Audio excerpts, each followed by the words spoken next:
It was a chilly winter night, December 1, 2010, when the peaceful suburban tranquility of the Payet household was shattered by a senseless act of violence. Nathan Payet, a dedicated United States Air Force sergeant, was preparing for his late-night shift, just like any other evening. As he made his way to the garage, ready to start another night of serving his country, the silence was abruptly broken by the sound of multiple gunshots. Nathan was ambushed and struck by several bullets, causing him to stumble back into the house, where he collapsed in front of his horrified family. The sound of gunfire still echoed in the air, leaving behind a trail of shock, fear, and devastation. But who was Nathan Payet, the man whose life was so brutally cut short? Born on February 12, 1982, on the beautiful island of Guam, Nathan was one of 5 children to Matto Payet and Carolina. Those who knew him described him as loving, supportive, obedient, and respectful, a true pillar of his community. But Nathan was more than just a devoted son and brother. He was also a fun-loving individual with a playful personality that made him the life of the party, especially at cultural events where he would show off his impressive dance moves. Growing up on the island of Guam, Nathan developed a deep love for the ocean and the outdoors. He spent countless hours surfing and paddleboarding on the island's stunning beaches, which made Guam a tropical paradise. It was during his teenage years that Nathan met Michelle, the love of his life, and they started dating while both were in high school. Soon after, they welcomed their first child, and their love continued to grow. Guam, an unincorporated territory of the United States, may seem like a distant and exotic location, but it holds a special place in the hearts of the Payet family. Nathan's decision to join the United States Air Force in April 2002 was a testament to his dedication to his country and his desire to serve. Despite the distance and the demands of his job, Nathan and Michelle remained united, their love strong enough to overcome any obstacle. Nathan's first assignment took him to Elmendorf Air Force Base in Alaska, where he served as a member of the aircraft's weapons support team.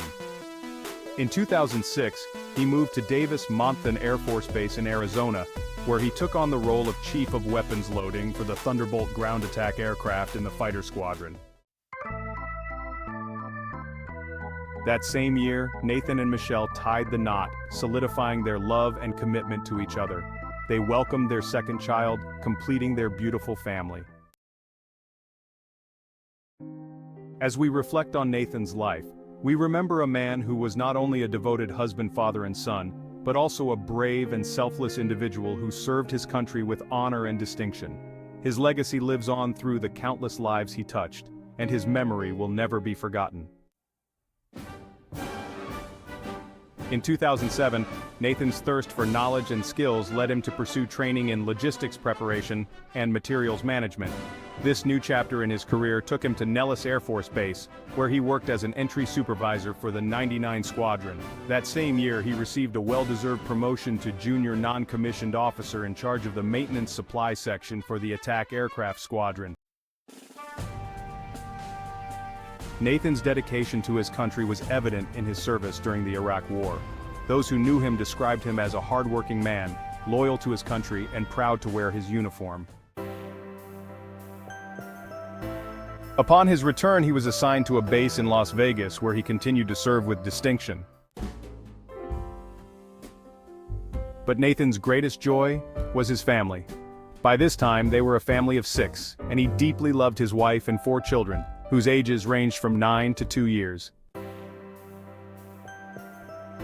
As he approached his 28th birthday, Nathan was a technical sergeant in the F-15 Aircraft Supply Section, assigned to the 757th Aircraft Maintenance Squadron. He was a devoted father, coaching the Dodgers T-ball team and working night shifts to provide extra income for his family. Michelle, accustomed to the military lifestyle, managed the children's activities, household chores, and worked at a telemarketing company. She was the rock that held the family together, and Nathan was grateful for her unwavering support. On December 1, 2010, the family's day unfolded like any other. However, Michelle felt unwell and came home earlier than usual.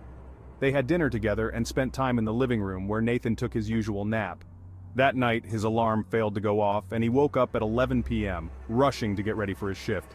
He dressed in his camouflage uniform and left the house at around 11:30 p.m. But fate had other plans. Shortly after, the sound of multiple gunshots shattered the silence and Nathan staggered back into the house, collapsing in front of his horrified and shocked family. Michelle, frantic, called 911 to report her husband's severe bleeding.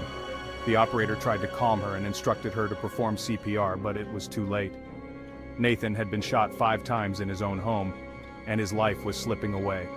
The scene was one of utter chaos and despair, with the family screaming and crying in shock. The sound of gunshots still echoed in the air, a harsh reminder of the senseless violence that had invaded their lives. As the reality of the situation sunk in, Michelle's world was turned upside down and her life would never be the same again. Despite the emergency responders' efforts, Nathan was declared dead at the University Medical Center. Detective Todd Williams of the Las Vegas Metropolitan Police was the first to arrive at the scene. The garage door was open, revealing a large amount of blood on the floor, walls, and around the weight bench Nathan used, as well as inside the vehicle. Part of Nathan's blood-stained uniform lay on the floor, where paramedics had left it. Detective Todd was shocked by the violent crime that had occurred in a quiet suburban neighborhood, considered very safe until that day. He was also deeply impacted by the fact that the victim was a U.S. military veteran. Michelle, the main suspect, recounted Nathan's final hours, describing how the day differed from their usual routine. She mentioned hearing 2 bangs when Nathan left the house but did not investigate as the noise scared their children. She saw Nathan re-enter the house, injured. Police found Nathan's keys and wallet at the scene, with all belongings intact, ruling out robbery as a motive. The detectives believed Nathan was the target, knowing his schedule and routines, likely waiting across the street by 2 vacant houses in the neighborhood. Investigators initially considered the possibility that Nathan might have been hiding some secret troubles, such as gambling debts, a loan shark to whom he owed money, or infidelity towards his wife. These issues could have been the motive for a hitman to take his life. However, early examinations of his phone revealed that Nathan was a dedicated man who loved his family. His phone contained only pictures of his wife and children and no suspicious activity. The detectives described Nathan as simply a good guy. Detectives also spoke with neighborhood witnesses, some of whom reported seeing a black car speeding away right after the gunshots, while others mentioned a man in a brown or tan hoodie fleeing the scene. Upon hearing the devastating news, Nathan's parents, who still lived in Guam, rushed to catch the first flight and traveled halfway around the world to say goodbye to their son, support their daughter-in-law, and comfort their grandchildren. Nathan's mother was consumed by grief as she traveled from Guam to the United States, crying uncontrollably throughout the entire journey. When she finally arrived in Las Vegas, Michelle collapsed into her arms, overcome with emotion.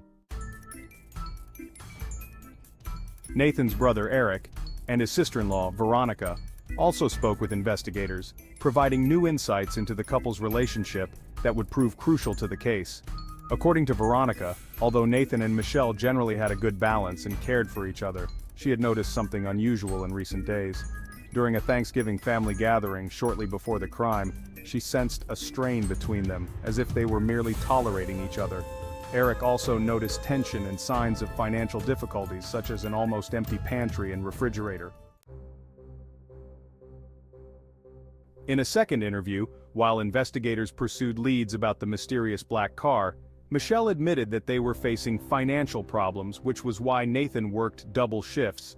She also mentioned that a co-worker at her telemarketing job drove a car matching the description seen on the day of the attack. Furthermore, she confessed to marital friction and acknowledged flirting with other men at work. As officers presented revealing information about her life, the authorities followed the lead on the car and the co-worker described by Michelle. They quickly identified Michael Rodriguez, a 31-year-old convicted criminal with a history of forgery and theft. When contacted by the police, Michael agreed to come to the station and answer questions. However, he denied any attraction to Michelle and any involvement in the crime. But an analysis of communications revealed a strange exchange of text messages between Michelle and Michael shortly before the incident. The messages mentioned a contract and referred to a client named Van Giek, which investigators suspected was code for the crime. The investigation was heating up, and the authorities were closing in on the truth. But as they dug deeper, they would uncover a web of deceit and betrayal that would shock even the most seasoned detectives. The question on everyone's mind was, who was behind Nathan's brutal murder and what was the motive? The answers would be more shocking than anyone could have imagined. At 11:12 p.m., Michael sent a text to Michelle, expressing hope that she was feeling better, and stating that he was about to finish the Van Dyke contract by morning, calling it a headache. 2 minutes later, he sent another text asking if she needed rest and thanking her for her help. At 11:19 p.m., Michelle replied, saying she had taken her medication and was sleeping, but that her husband had just woken her as he rushed out the door. The most suspicious part was her remark about being late on the contract being a nuisance. During the interrogation, Michael insisted that on the night of the crime, he was at a well-known department store around 9 p.m., where he met an ex-adult film star named Shannon. He claimed they had chemistry and checked into the Sunset Station Hotel around 11 p.m. for a one-night stand. Without sufficient evidence to charge him, and needing to verify his alibi, detectives released their prime suspect. But a surprising development soon emerged.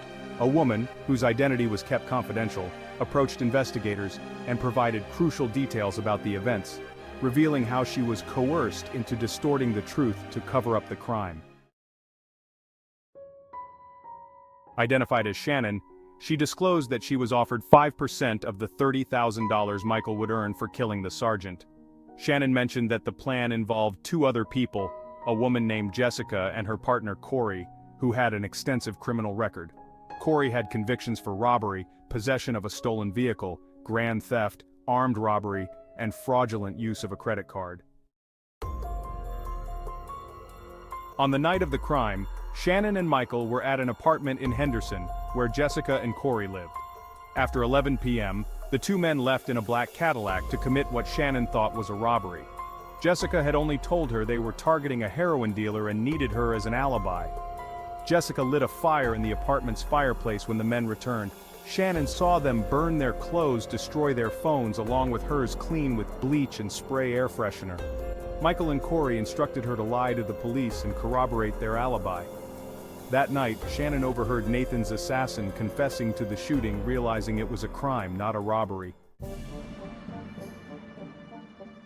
The investigation had finally cracked open, revealing a complex web of deceit and corruption. But as the authorities dug deeper, they would uncover even more shocking secrets, and the truth would finally come to light.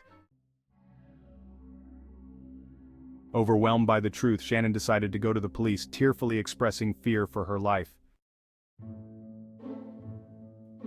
With this crucial information, investigators verified the records and surveillance footage from the Sunset Station Hotel. The footage confirmed that Michael and the woman entered the hotel, but it was 40 minutes after the crime, not at 11 p.m. as the suspect had stated. Hours later, the police executed a search warrant at Jessica and Corey's apartment, where they found blue latex gloves, air freshener from a well-known U.S. department store, and traces of burnt clothing. Nathan's wife, Michelle, was subjected to another interrogation, during which she admitted to having an affair with Michael and added that he had devised the plan to kill her husband to obtain his military life insurance policy. She claimed that although she initially agreed to the plan, she later regretted it and tried to sabotage their efforts. She didn't unlock her husband's truck as instructed by her lover, and intentionally turned off Nathan's alarm clock so he wouldn't leave at his usual time. According to her version, which investigators did not believe, she thought the men would abandon their plan when Nathan didn't leave on time. Unfortunately for Michelle, the text messages revealed the truth. proving she had been an active participant in the crime and the entire conspiracy. Amid this flood of information about his wife's involvement, it was time to bid farewell to Nathan Payet. On Tuesday, December 7th, a memorial service was held at the chapel of Nellis Air Force Base in Nevada to honor the sergeant. His parents, siblings, and fellow service members attended the private funeral. Michelle was notably absent from the ceremony. Nathan was remembered as a proud aviator who served his country and a family man. His colleagues and friends praised his work ethic, motivation, passion, and dedication to serving and learning. With tears in his eyes, Eric described Nathan as a loving brother who was always supportive and couldn't imagine anyone not wanting to be his friend. As the family dealt with their grief, investigators worked tirelessly to ensure the crime did not go unpunished. The investigation finally came to a head on December 8th, when the three main suspects, Michael, 31, Corey, 33, and Jessica, 23, were arrested and charged with first-degree murder and conspiracy. The next day, Michelle, 29, became the fourth person arrested, charged with armed criminal action, conspiracy to commit a felony, and conspiracy to commit robbery. According to arrest reports, Michelle confessed to helping plan her husband's murder. She had been having a passionate relationship with Michael for 6 months, and they intended to continue it once Nathan was gone. Besides the extramarital affair, investigators determined that the motive was related to the compensation she would receive as a widow of a military officer. Michelle stood to gain $400,000 from Nathan's military life insurance and another $250,000 from a separate policy. In response to officer questions, Michelle confessed that she and Michael began discussing killing Nathan for the insurance money in October 2010. The report also mentioned that on the night of the crime, she knew her lover and possibly other suspects were waiting for her husband to open the garage door and get into his vehicle. When Nathan didn't leave at the expected time, Michael started texting Michelle. She admitted that her last 2 messages were coded to inform him that her husband would be late. The evidence was mounting and Michelle's web of deceit was finally unraveling. The investigation had uncovered a complex and sinister plot driven by greed and a desire for freedom from a troubled marriage. As the suspects faced justice, the Payet family could finally begin to heal and find closure. As the investigation continued, Michelle revealed the shocking details of her and her lover's sinister plans.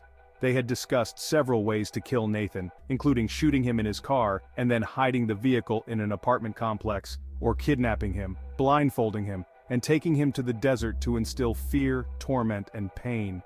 Nathan had no idea his wife was cheating on him or planning his murder. Michelle and Michael's night shifts had provided the perfect cover for their heinous plan. The sergeant's wife was held without bail and placed under police watch in the Clark County Detention Center due to the risk of self-harm. Nathan's remains were transported to his homeland, and on December 15th, a funeral was held with all his family and friends in attendance.